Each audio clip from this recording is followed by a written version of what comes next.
Hello guys and welcome back to the channel.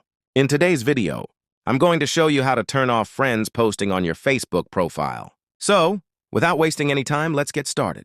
First of all, go to the App Store and type Facebook in the search bar. Make sure the app is updated to the latest version so you don't face any issues. Once the update is complete, simply open the Facebook app.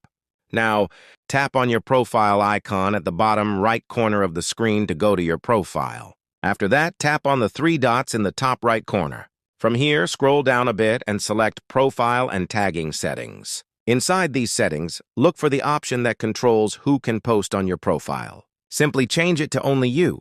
If you don't want your friends to post anything on your profile, that's it.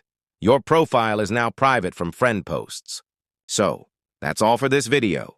If you found it helpful, make sure to like the video, subscribe to the channel, and turn on notifications for more useful tips like this. Until next time, see you soon.